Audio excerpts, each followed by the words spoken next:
Bonjour à toutes et à tous. Merci beaucoup de votre présence. Pour entamer le sujet que l'on va aborder aujourd'hui au sein de ce webinaire, on voulait juste, avant de nous présenter, vous expliquer la genèse de la réflexion autour des processus RH et de la sécurité des données informatiques. On a souvent tendance, à parler de DRH et DSI. Est-ce que cela signifie pour autant que l'on parle de ressources contre des systèmes? Est-ce que c'est de l'humain contre de l'informatique? Et en fait, à partir du moment où on est dans cette, confrontation potentielle, on a le sentiment que la collaboration ne va pas être si aisée que cela. Et c'est par ailleurs, une réflexion qu'on a menée et aussi, un retour d'études qui ont été menées, dont la question essentielle était de dire: «Bah, quelle est l'efficacité du binôme formé par le service des ressources humaines et des systèmes d'information?» Étude qui a été menée auprès de quelques grandes entreprises françaises, et qui finalement, en termes de notation, s'attribue à un niveau collaboratif qui est de 11/20, donc un tout petit peu au-dessus de la moyenne. Donc ça nous a confortés dans l'idée de mener, cette réflexion et ce débat avec vous aujourd'hui. Donc moi, je m'appelle François Richardot, je suis responsable de l'offre Paye RH PME au sein de TGS France et donc nous allons co-animer ce webinaire avec Florian, que je vais laisser se présenter. Bonjour, donc Florian Barraud, je suis responsable de l'offre conseil en système d'information. Donc nous accompagnons avec mes équipes nos clients et prospects autour des problématiques de transformation numérique, cybersécurité et mise en conformité aux différentes réglementations, dont le RGPD. Si vous avez des questions pendant la présentation, nous vous invitons à les poser dans le chat et on nous fera un plaisir d'y répondre. On a envisagé un webinaire en 2 parties. Une première partie, de présentation suivie effectivement quelques, questions-réponses le cas échéant. Donc TGS France, pour vous présenter rapidement notre groupe. Donc TGS France est un groupe français proposant une offre globale de services et conseils à destination des PME. La mission de TGS France est de simplifier la gestion, d'accélérer le développement des entreprises dans le cadre d'une relation humaine durable. En termes d'indicateurs clés, donc nous sommes dans le top 15 des cabinets d'expertise en France. Aujourd'hui, TGS, c'est 1 500 collaborateurs répartis sur 130 agences sur le territoire, aux alentours de 30 000 clients pour aujourd'hui un peu plus de 50 ans d'existence. Notre organisation, c'est de travailler autour d'équipes interdisciplinaires dont l'objectif est de sécuriser et accélérer les croissances des PME, PMO, ETI. Et donc, vous allez pouvoir constater que nous avons plusieurs domaines d'activité, donc les principaux étant ceux-ci. Et donc, toujours dans le cadre de ce webinaire, nous sommes à la croisée aujourd'hui de nos compétences à la fois informatiques et ressources humaines.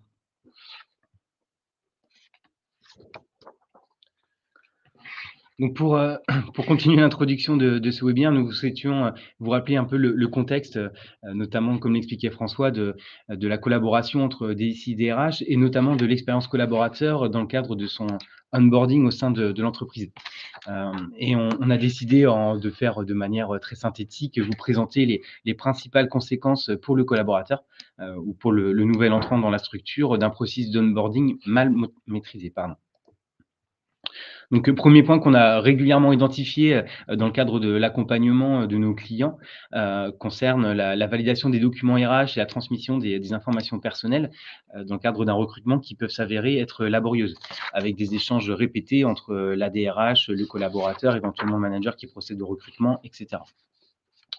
Deuxième point de douleur, ça peut être une erreur qui se glisse dans l'enregistrement du nom et du prénom, que ce soit dans le système des RH ou bien dans le système d'information, puisque tous ces éléments étant amenés à circuler entre ces différents services, cela peut aussi parfois amener des ressaisies.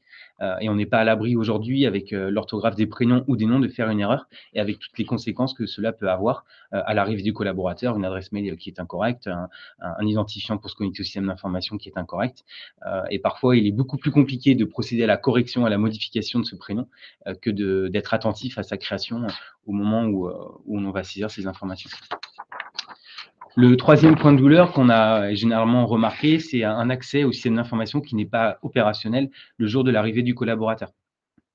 Donc ça aussi, en termes d'image d'image de l'entreprise ou de marque employeur, c'est généralement pas agréable pour un nouveau collaborateur quand il rentre dans la structure de se retrouver face à son matériel et de pas avoir la possibilité de s'y connecter puisque les informations n'ont pas circulé de la bonne manière ou les échéances opérationnelles n'ont pas été respectées et que de ce fait, le collaborateur se retrouve dans l'entreprise sans accès au système d'information.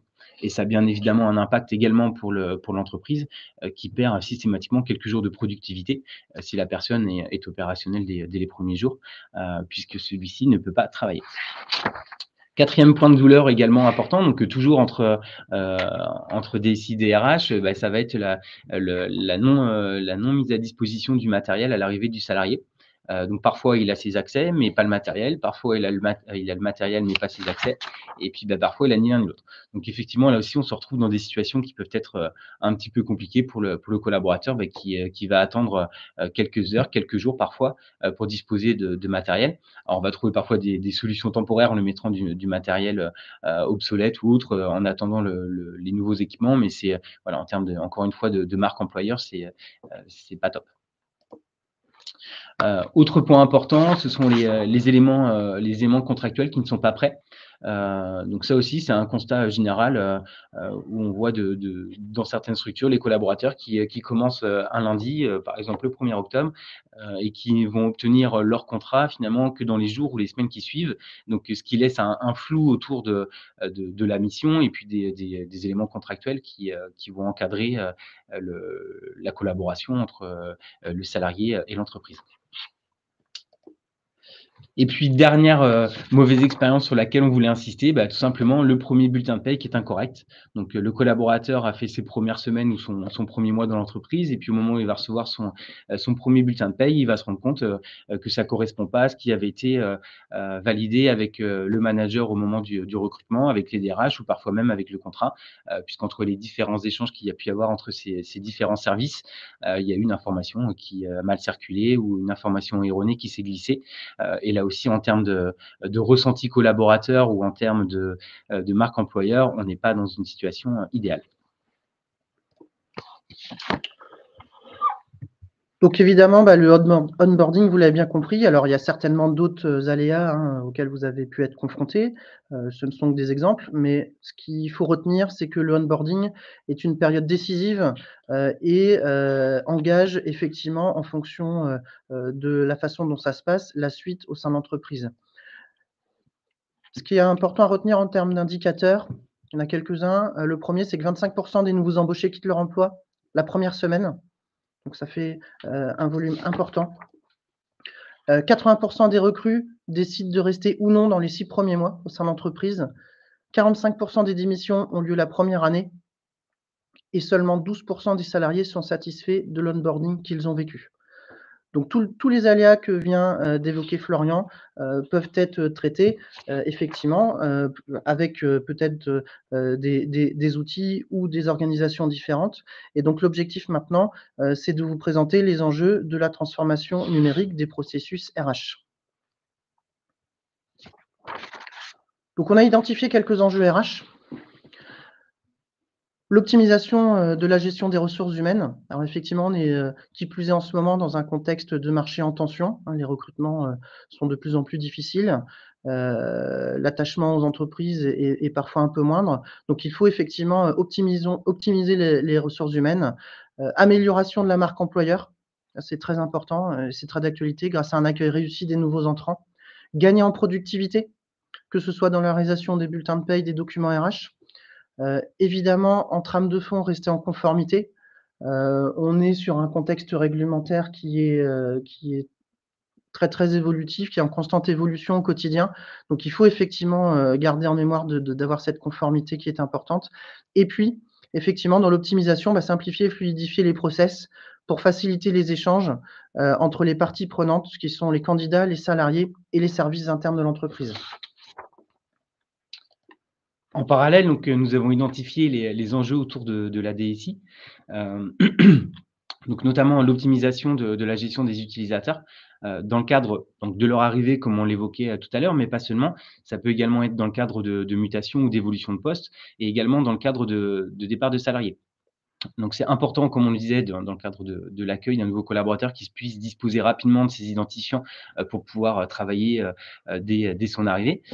C'est important dans le cadre des évolutions de poste de aussi s'assurer que les habilitations qui sont données à un collaborateur à un instant T, soient revues au moment de son évolution de poste, d'où l'intérêt de la communication entre DRH, et DSI. Pour éviter effectivement qu'à un moment donné, parce qu'il est passé d'un poste, d'opérateur à un poste de contrôlant, qu'en tant que contrôlant, il n'ait plus forcément accès, aux outils, de production. Et puis bien évidemment dans le cadre des départs des salariés, alors ça se confirme encore plus avec, la mise en place du télétravail, qui s'est généralisé depuis, la crise, Covid que nous avons tous traversée, et qui permet notamment, aux salariés d'accéder, à distance aux outils de l'entreprise, d'où l'importance au moment d'un départ, de verrouiller les accès le plus rapidement possible.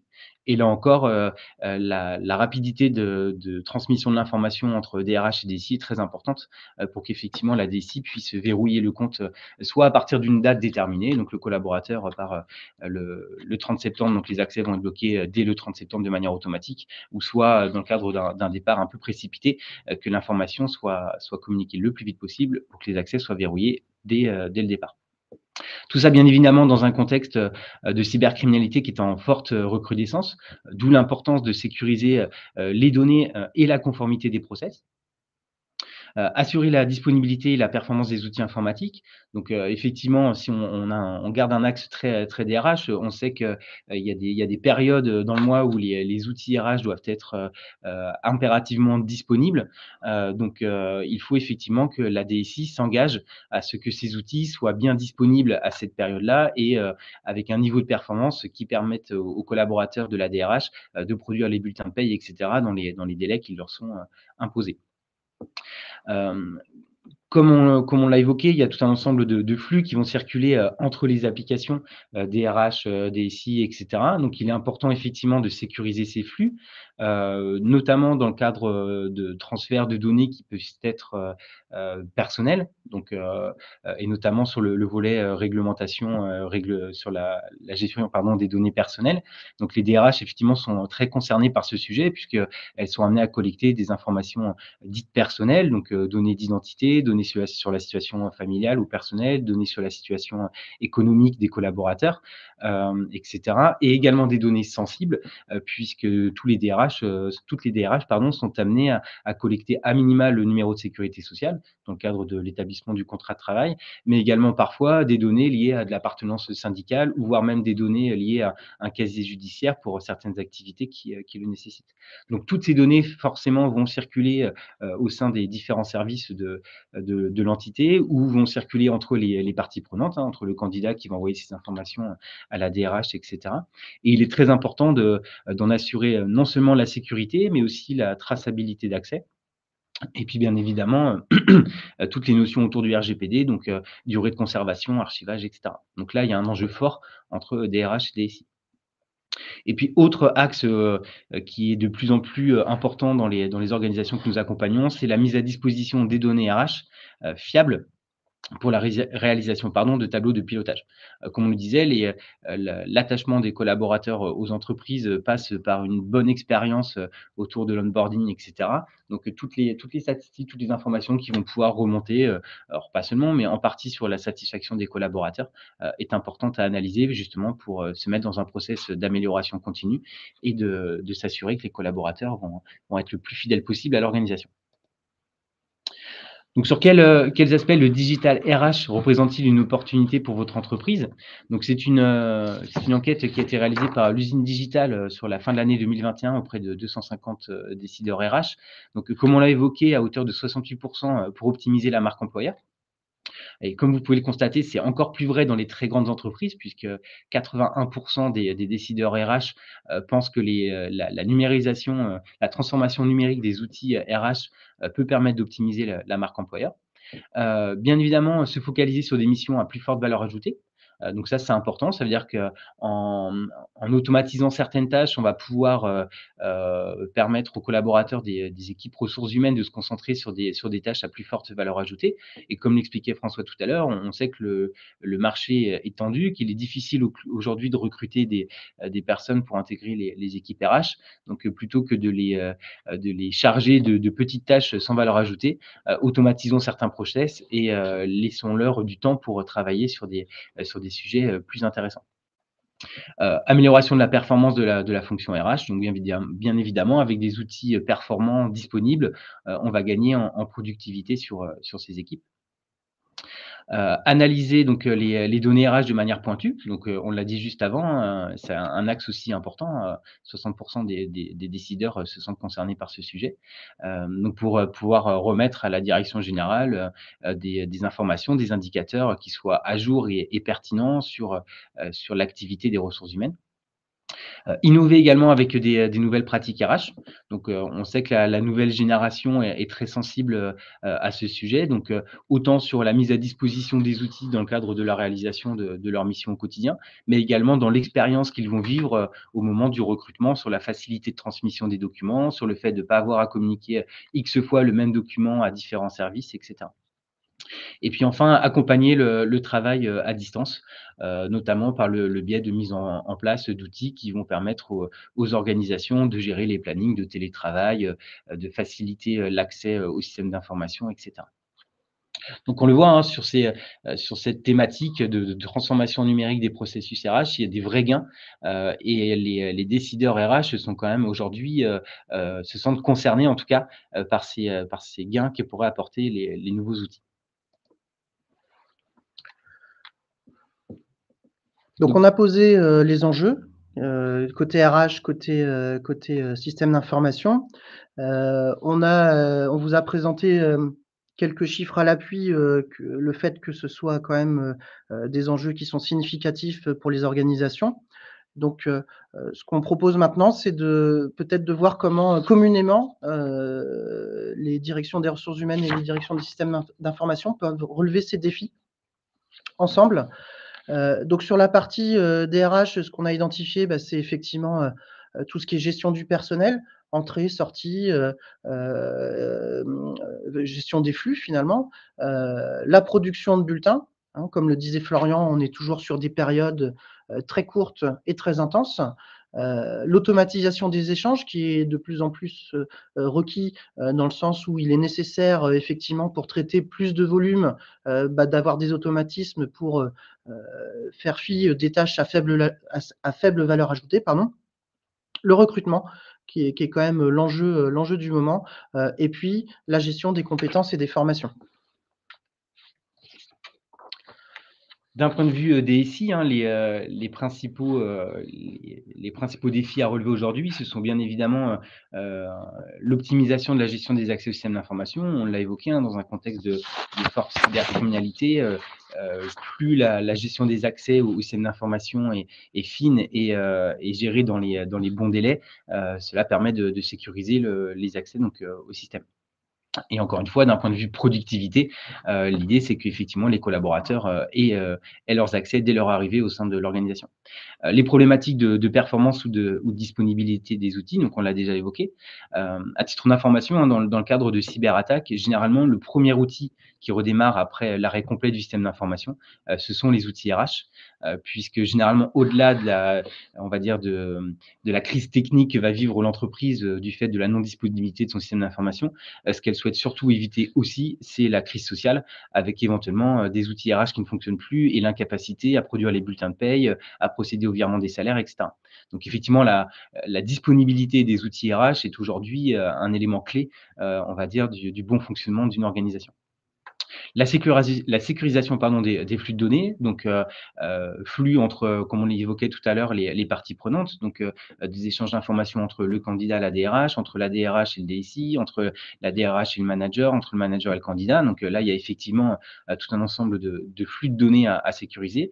Et puis, ça va être également la sécurisation des flux inter-applications, puisque là aussi, on va retrouver donc des échanges qui peuvent être automatisés entre le logiciel de paye et éventuellement la comptabilité, sécurité entre les outils de gestion des temps et la paye pour identifier les absences, les congés, et cetera, les heures supplémentaires, peu importe. Donc là aussi, il y a tout un ensemble de flux qu'il est important de sécuriser. La gestion des actifs informatiques, donc on l'évoquait, hein, le fait de mettre à disposition du matériel qui soit performant et dès l'arrivée d'un collaborateur. Il y a une étude toute récente là, qui a été diffusée sur BFM qui indiquait qu'aujourd'hui, 37% des Français se disent mal équipés dans les entreprises et que c'est aujourd'hui un réel frein pour on va dire les générations les plus jeunes dans le cadre de la réalisation de leur mission et dans le cadre aussi de la fidélisation au sein de l'organisation. Et puis le dernier point important, c'est la gestion des habilitations et la sensibilisation au risque dans le cadre, encore une fois, du contexte de cybercriminalité. Et la gestion des habilitations, c'est de s'assurer que les collaborateurs ont un identifiant qui permet d'accéder aux bonnes applications et au sein de ces applications qui ont les droits qui sont bien limités à leur fonction. La notion d'habilitation est également importante, comme on l'évoquait tout à l'heure, dans le cadre du règlement général sur la protection des données, puisqu'on doit s'assurer, dans le cadre de ce règlement, que uniquement les personnes habilitées ont accès aux données personnelles, et par ailleurs qu'on a bien un système de traçabilité pour savoir qui accède à quelles données à quel moment. Donc, quand on croise finalement ces défis, on se rend compte qu'il y a quand même une symétrie, le tout au service d'une expérience collaborateur réussie. Ce qui implique finalement d'adapter la transformation numérique des processus RH, avec comme cible quand même la satisfaction des clients internes. Et par clients internes, on va sous-entendre les collaborateurs. Alors comment on peut faire ça? Tout simplement en alliant l'expertise de ces deux services, donc DSI et DRH, et tout simplement en mettant en place un outil de SIRH qui soit performant. Donc SIRH, système d'information des ressources humaines. Donc l'idée, c'était de vous présenter deux cas concrets sur l'intérêt et on va dire les avantages que peuvent présenter la mise en œuvre d'un outil SIRH. Donc le premier cas concret qu'on a pris, c'est le process de recrutement. Donc on a décidé en fait de vous retracer sur ce premier cas tous les échanges qui vont avoir lieu dans le cadre d'un recrutement traditionnel où les outils ne communiquent pas systématiquement entre eux. Donc, on a identifié 4 acteurs, le candidat bien évidemment, le manager qui est en phase de recrutement, le DRH et puis le DSI. Donc, le premier flux qui va être initié, c'est le manager qui va informer les DRH du lancement d'un recrutement pour des problématiques de productivité. Il doit renforcer son équipe ou dans le cadre d'un départ. Donc, il informe les DRH du lancement d'un recrutement. Il va être mis en relation, il va avoir par lui-même des contacts avec des candidats dans le cadre d'entretiens.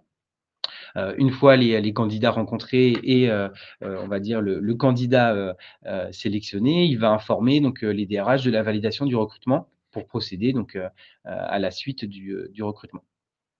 Les DRH vont rédiger la promesse d'embauche avec les éléments qui auront été communiqués par le manager sur les avantages salariales, etc. et vont adresser la promesse d'embauche au candidat par écrit ou éventuellement ou plus généralement par mail.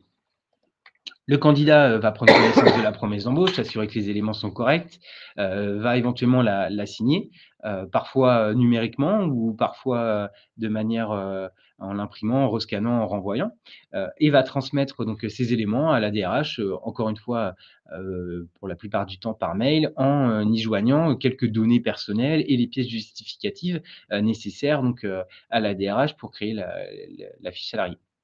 Donc, par les pièces justificatives, on va retrouver habituellement une copie de carte d'identité, le permis de conduire, éventuellement le RIB, une attestation de situation personnelle pour la prise en charge d'éventuelles mutuelles. Et puis en parallèle, on va communiquer le numéro de sécurité sociale. Donc ces informations qui sont personnelles, voire même sensibles, hein, comme on l'évoquait, le numéro de sécurité sociale, donc qui doivent faire l'objet d'une attention particulière dans le cadre du RGPD, vont être stockées soit dans la GDRH, soit dans le biais de stockage de fichiers ou de partage de fichiers sur les serveurs des organisations. Alors parfois, ils sont déplacés, parfois ils sont dupliqués, et ce qui sous-entend que dans les boîtes mail des RH, on va retrouver toutes ces données qui vont être stockées et qui vont passer complètement au travers de tous les process qui auront été mis en place sur la conformité RGPD. Une fois la promesse d'embauche signée, les DRH vont rédiger le contrat de travail et vont à nouveau transmettre ce contrat de travail au candidat qui va le retourner signé à la DRH. Tous ces flux se font encore habituellement par mail ou par courrier. Une fois le contrat de travail obtenu, la DRH va envoyer les différents règlements ou chartes de manière à avoir quand même une chronologie dans la signature des éléments. On attend que le contrat de travail soit signé pour lui remettre les règlements intérieurs et les chartes. Donc les chartes, ça va être éventuellement la charte informatique, la charte de télétravail, etc. Donc le candidat va renvoyer tous ces éléments à la DRH qui va pouvoir créer la fiche salariée dans le logiciel de paye pardon, et établir la déclaration préalable à l'embauche. Une fois ces éléments collectés, la DRH va transmettre l'information à la DSI. Donc, un nouveau collaborateur va arriver au 1er octobre. Voici son nom, son prénom et éventuellement sa fonction. La DSI prend en compte ces éléments et va provisionner le compte dans le système d'information, donc dans l'annuaire, de manière à ce que le candidat à son arrivée dispose de ses accès. Ces identifiants vont lui être communiqués, encore une fois, habituellement par mail ou vont être éventuellement remis au manager pour lui être transmis, au moment de son arrivée. Donc, quand on parle d'une communication d'identifiant par mail, ça peut être sur son adresse personnelle. Donc, là encore, conformité RGPD, on est un peu juste et si on les remet au manager, même principe, c'est-à-dire que le manager, à un instant T, a quand même accès, avec les identifiants et le mot de passe, aux outils du nouveau candidat. Le manager donc va faire une demande de matériel d'ouverture d'accès donc à la DSI. Donc là, l'ordre de cette flèche, c'est peut-être pas forcément chronologique, hein. Le manager peut envoyer l'information dès qu'il a validé le recrutement, mais ce qui fait que la DSI va recevoir l'information d'un nouvel entrant alors qu'il n'a pas eu les informations de la DRH. Donc voilà, ce qui peut poser aussi quelques petits soucis.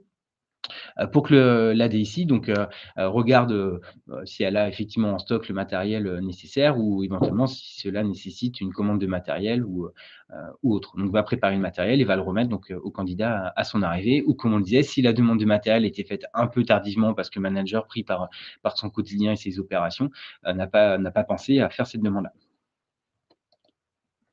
Donc les principaux risques identifiés dans cette organisation-là, on l'a dit, hein, c'est la non-conformité au règlement général sur la protection des données qui peut amener effectivement des sanctions. Hein, donc on parle de sanctions qui sont quand même assez conséquentes.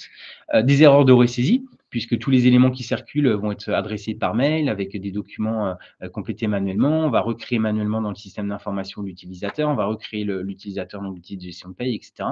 Donc une multitude de ressaisies qui prennent du temps et qui peuvent également provoquer engendrer certaines erreurs.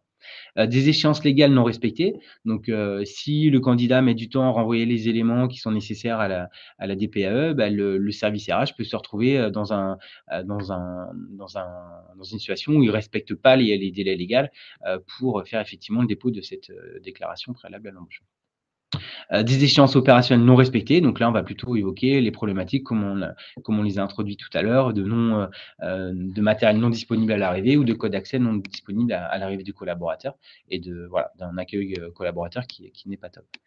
Et puis finalement, parce que la DRH a transmis des informations erronées ou des informations qui lui avaient été transmises par le manager, mais qui n'étaient pas tout à fait encore cohérentes, on va avoir une mauvaise affectation des habitations aussi, parce que le manager dit bah, tiens, je recrute un consultant, mais finalement, il n'est pas consultant, il est plutôt à cheval avec une autre fonction, et du coup, on va lui donner des accès en tant que consultant, alors qu'il n'avait pas forcément besoin d'accéder à tous les outils ou à toutes les données, etc. Donc l'idée, c'est de vous présenter dans un second temps ce que pourrait être ce process de recrutement avec la mise en œuvre d'un outil de SIRH. Donc on a les mêmes échanges. Hein. Finalement, le manager va déclarer sur le SIRH le lancement d'un recrutement. Les DRH vont être, par le biais d'un workflow, systématiquement informés du lancement de ce recrutement. Le manager va pouvoir continuer à avancer dans son recrutement en réalisant des entretiens avec les candidats. Et une fois qu'il a trouvé le bon candidat, va pouvoir valider directement dans le SIRH ce recrutement. Le DRH va de ce fait pouvoir créer automatiquement la fiche du candidat puisqu'il aura dans le SIRH le nom, le prénom et déjà le CV qui aura été collecté par le manager et va pouvoir rédiger la promesse d'embauche à partir des éléments qui ont été complétés dans le SIRH par le manager. L'avantage aussi du SIRH, c'est que ça va donner un cadre, donc suivant la gestion des postes et des compétences et des emplois au sein de la structure, vous avez défini des postes, le manager va pouvoir sélectionner le poste qui correspond au recrutement avec les avantages salariales qui en découlent. Donc aussi un moyen de contrôler que la promesse d'embauche est bien cohérente à l'égard du poste qui va être occupé par ce nouveau candidat. La création de la fiche candidat va ouvrir un accès au SIRH, on va dire un accès restreint pour que le candidat puisse venir consulter ses documents directement sur le portail SIRH. Donc, il va pouvoir signer sa promesse d'embauche directement sur le portail et déposer par lui-même les données directement dans l'outil. Donc, données, comme on l'évoquait tout à l'heure, qui peuvent être personnelles. Il va valider son contrat de travail une fois qu'il aura été rédigé par les DRH, toujours par le biais du SIRH. Donc, plus d'envoi par mail, par courrier d'éléments qui peuvent être, comme on l'évoquait tout à l'heure, sensibles, avec une validation séquentielle de documents. Donc, une fois qu'il a signé son contrat de travail, le SIRH va lui adresser les différents règlements, les différentes chartes à valider. Et le tout va être déposé dans un coffre-fort numérique pour que le candidat puisse y accéder par la suite. Donc, le coffre-fort numérique personnel qui appartient au candidat et dans lequel il va retrouver effectivement tous les éléments contractuels qu'il a signés avec l'entreprise. Ce qui exclut le fait d'aller stocker des éléments dans les boîtes mail de la DRH, dans une GDRH qui peut être peu ou pas sécurisée, ou éventuellement, encore pire, dans des fichiers qui sont stockés sur des serveurs avec une gestion de partage qui est parfois aussi chaotique. Et donc, dans ce cadre-là, bien évidemment, on va pouvoir respecter les contraintes liées au RGPD, puisque toutes les données seront dans un outil qui va être sécurisé avec des accès restreints aux personnes habilitées, avec une notion de traçabilité, qui s'est connecté à l'outil, quand, pour faire quoi, et avec des politiques de durée de conservation des données, d'archivage, etc. Le SIRH, une fois que tout a été validé, va créer automatiquement la fiche salariée dans le logiciel de paye.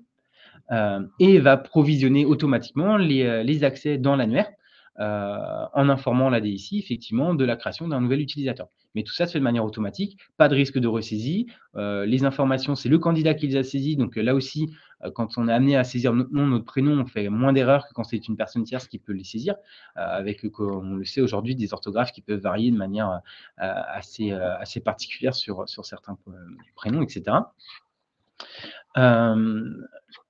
Pardon.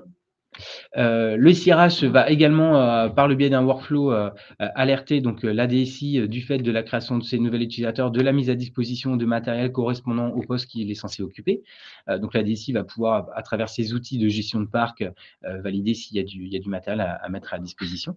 Le tout avec des rappels, de manière à ce que toutes ces échéances-là soient respectées.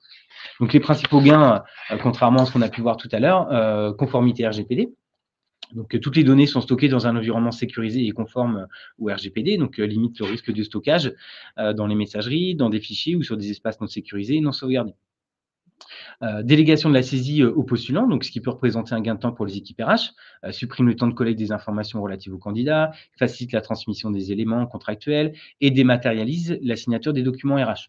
Donc là aussi, c'est un vrai intérêt. Ça également, ça va diminuer le risque d'erreur de ressaisie, donc plus de ressaisie des informations du candidat, nom, prénom, date de naissance, qui peuvent entraîner des erreurs à la création de son compte utilisateur ou lors des déclarations légales, ce qui peut être aussi très gênant. Le respect des échéances légales et des échéances opérationnelles, donc avec des relances automatiques des parties prenantes pour la réalisation des tâches légales, signature du contrat, inscription au registre du personnel, déclaration préalable d'embauche, visite médicale, mutuelle, prévoyance, etc.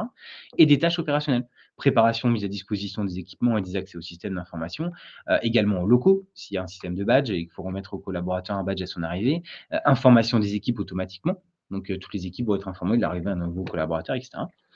Et puis affectation automatique des habilitations au système d'information, de par la création automatique dans le SI d'un nouveau collaborateur, avec effectivement le respect de la GPEC et des fonctions et de ce fait des habilitations du collaborateur. Donc, voici les principaux gains dans le cadre de la mise en place d'un SIRH autour du process de recrutement. Et puis, comme on avait évoqué, on avait 2 cas concrets. Donc, le deuxième concerne le process de gestion de la paye. Donc, au niveau du process de gestion de la paye, donc, on retrouve finalement notre manager, notre service DRH, notre DSI, notre collaborateur désormais, puisqu'il a été recruté. Et puis vient effectivement se greffer la direction administrative et financière, qui a désormais un rôle à jouer également. Donc toujours dans ce même principe, hein, le collaborateur, au moment de la production de la paye, ou sur une période qui est bien définie au sein de l'entreprise, va devoir communiquer ses éléments variables de paye. Et puis potentiellement également, si c'est un itinérant, être en mesure de communiquer ses notes de frais. Donc généralement, il le communique auprès de son manager, qui va valider les éléments variables de paye auprès de la direction des ressources humaines, puis qui, dans la foulée, va valider, les notes de frais auprès de la direction administrative et financière. Donc on est toujours dans du flux, on va dire manuel, et des interactions avec le manager. Heu, Suite à la communication de ces éléments, donc le la DRH va être en mesure de saisir les éléments variables de paye dans le logiciel de paye pour potentiellement élaborer le bulletin. Il va également, pouvoir collecter et stocker, ces éléments au sein toujours soit d'une GED-RH ou tout simplement sur du stockage de fichiers, à plat sur des serveurs au sein de l'entreprise. Dans l'étape suivante, donc la direction des ressources humaines va, transmettre des éléments à la direction administrative et financière en lui demandant de générer et de transmettre un ordre de virement pour le remboursement des notes de frais. Au niveau, de la direction administrative et financière, donc on a effectivement toute une saisie comptable à réaliser, puis la validation d'un ordre de virement. Alors la saisie comptable dans un logiciel de comptabilité et puis potentiellement un logiciel de gestion de flux bancaire pour tout ce qui concerne les virements bancaires. Enfin, le collaborateur, reçoit son virement, de salaire et le remboursement de sa note de frais.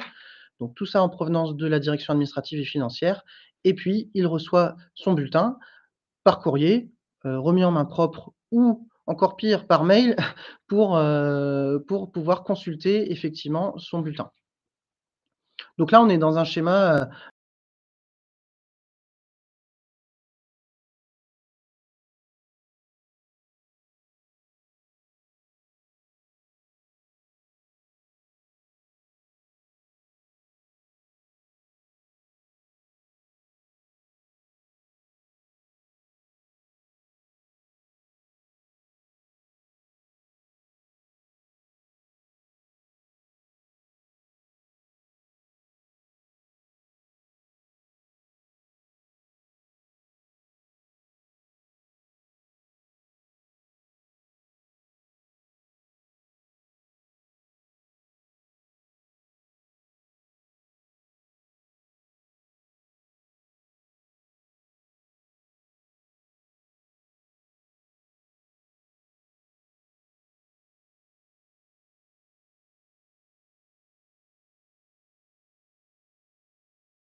Alors excusez-nous, nous avons eu un petit, problème de connexion. On va repartager l'écran. Toutes nos excuses. Hop.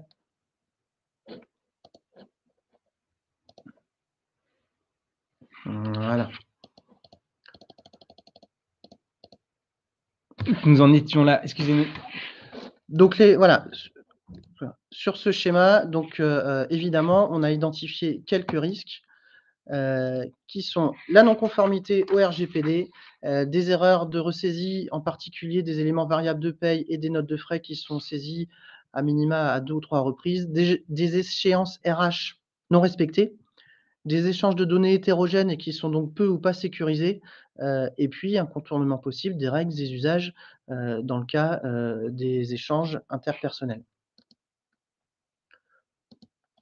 Dans un schéma, qui pourrait se tourner autour de la mise en place d'un SIRH, on a toujours nos intervenants, qui sont là, et évidemment les échanges, peuvent se relayer autour d'un outil, où le collaborateur va venir saisir, ses, éléments variables de paye et ses notes de frais au sein d'une application qui va pouvoir automatiquement envoyer, des alertes au manager en disant: «Tiens, ton collaborateur ou tes collaborateurs ont saisi des éléments variables de paye ou te demandent de valider des notes de frais, donc regarde et fais-nous acte de ta validation ou pas».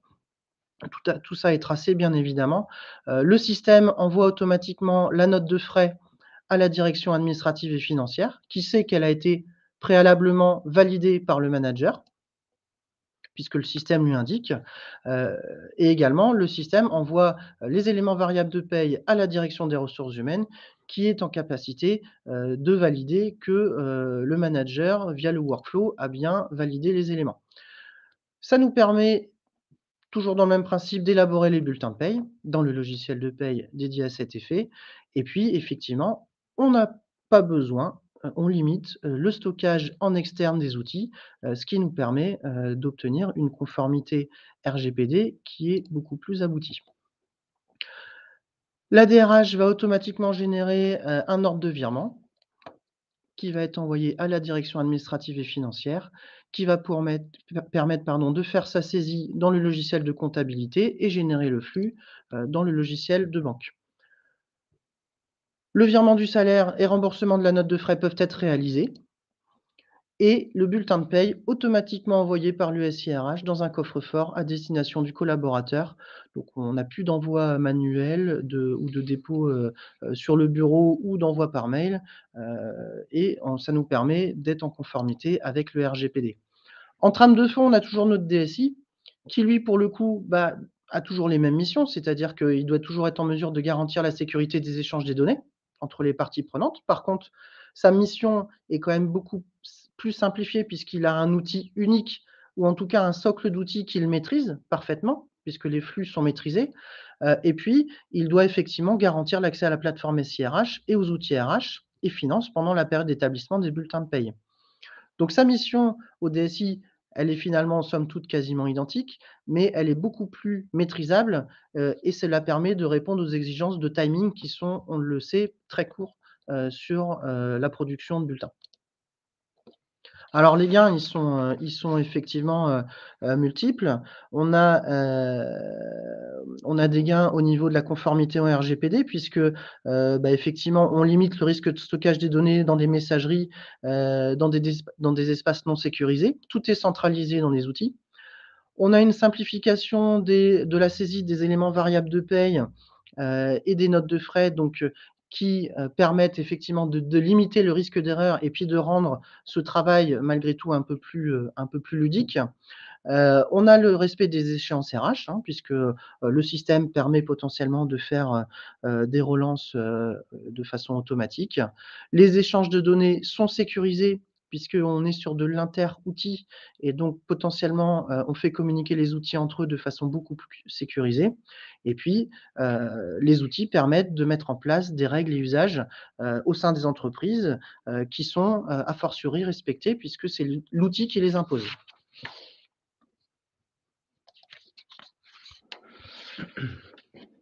En conclusion, Donc le SIRH est l'allié de la transformation numérique des processus RH. Il permet de structurer, sécuriser la transformation numérique de ces fameux processus RH, tant pour la DRH que pour la DSI, et bien évidemment le tout au service des clients internes, comme on les appelait tout à l'heure, donc des salariés. Donc là, on a évoqué quelques briques, mais effectivement, le SIRH a pour intérêt d'amener tout un ensemble d'outils autour du dossier collaborateur pour apporter tous les gains que nous évoquions préalablement en termes de respect d'échéances, de sécurité des données, de facilité de transmission d'éléments, etc. Et finalement, il est vraiment bénéfique pour la marque employeur et pour le bien-être des salariés. On a néanmoins identifié quelques freins qui peuvent être rencontrés au déploiement d'un outil SIRH. Voilà les freins principaux que l'on rencontre, hein. C'est effectivement, dans 41 des cas, un manque de compétences. C'est vrai que, le déploiement de ce genre d'outils peut être source de contrariété dans le sens où effectivement il faut de la compétence à la fois technique et à la fois métier et donc là, on retrouve bien effectivement, nos enjeux communs, à la DSI et à la DRH. Ce qui est identifié également comme un frein fort, c'est un manque de visibilité sur le ROI. Alors, est-ce qu'on peut mesurer, une bonne intégration, d'un employé au sein d'une entreprise, parce que les outils, fonctionnent bien? Je ne sais pas. Néanmoins, ce qui est sûr, c'est que, on a forcément un ROI, qui doit être mesurable. Et voyez que, on parle quand même de 59 de statistiques au sein des très grandes entreprises, donc c'est un critère important. Dans 26 des cas, on est sur des problématiques de moyens financiers. Effectivement, la mise en place d'outils coûte.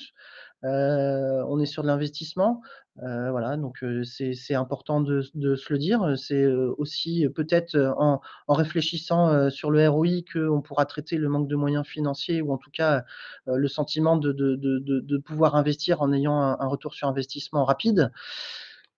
Les contraintes cyber, donc Florian en a beaucoup parlé, mais c'est vrai que c'est un enjeu, c'est l'enjeu déjà d'aujourd'hui et surtout de demain.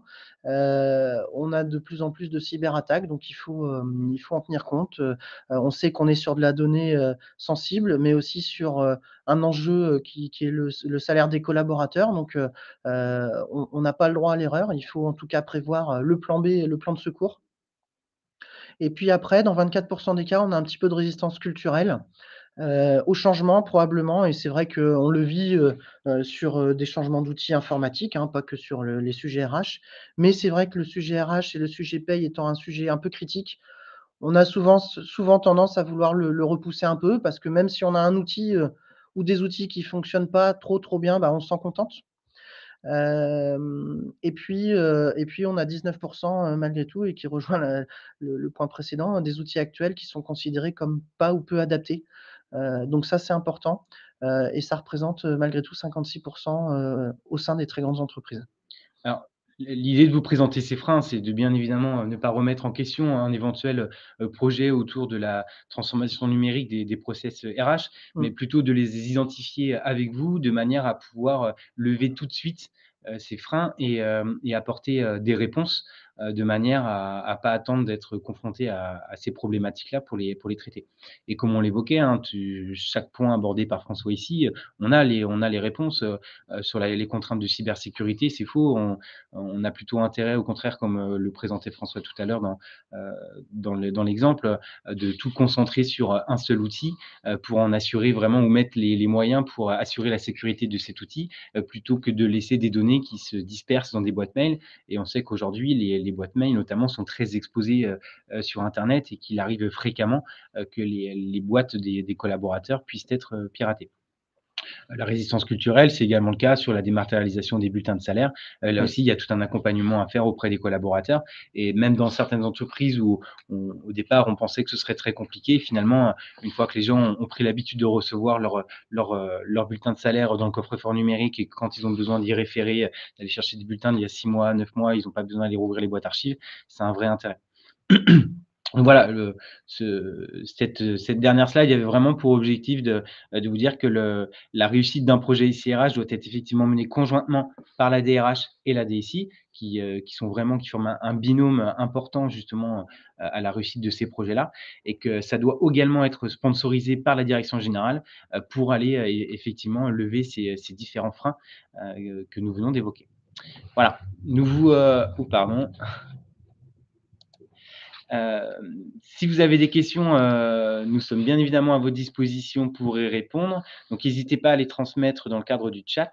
Je ne sais pas s'il y avait déjà quelques questions qui ont été posées dans le cadre, de la présentation, hormis le fait que oui, nous avons bien eu une perte de connexion, mais c'est revenu assez rapidement.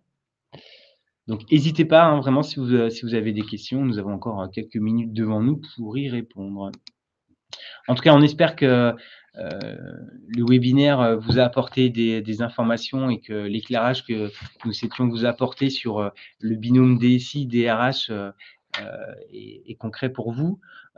C'était un sujet que nous souhaitions aborder de par notre expérience avec François sur effectivement des cas clients où la DRH initie un projet sur la transformation numérique de ses process et Mmh. avec en parallèle des vrais freins de la DSI qui dit oui, mais attention, vous allez collecter des données sensibles, personnelles, ça va impliquer un niveau de sécurité important et on n'est pas prêt. Alors que si dès le départ on met les deux équipes dans le projet, effectivement, on peut aboutir à des vrais gains, aussi bien pour la DRH que pour la DSI sur la simplification des process de création d'utilisateurs, la réduction des erreurs, etc. Donc, oui, nous allons mettre le support à votre disposition pour répondre à la question dans le chat.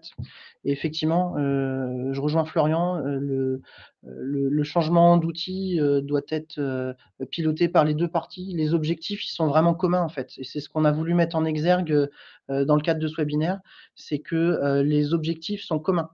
Ils sont métiers pour la DRH, ils sont outils, probablement organisation et contraintes RGPD pour la DSI. Néanmoins, voilà, le sujet, il doit être traité de façon commune pour justement être en mesure d'apporter une réponse qui soit à la fois constructive et efficiente pour les collaborateurs et puis pérenne dans le temps parce que c'est des investissements qui peuvent être un peu longs. Donc, il faut que les outils soient pérennes. Alors, nous rajouterons dans la présentation que nous allons vous adresser nos coordonnées, donc à François et moi-même. S'il y a des questions qui viennent par la suite, si vous avez des projets, bien évidemment, TGS France reste à votre entière disposition pour répondre à vos questions d'une part, ou vous accompagner dans ces projets qui sont effectivement majeurs pour vos organisations. Merci beaucoup. Merci pour votre participation. S'il n'y a pas de questions, nous allons vous souhaiter une bonne fin de matinée et puis nous vous mettons à disposition le support comme convenu sur la plateforme Webikeo. Merci. Au Merci revoir. beaucoup. Au revoir.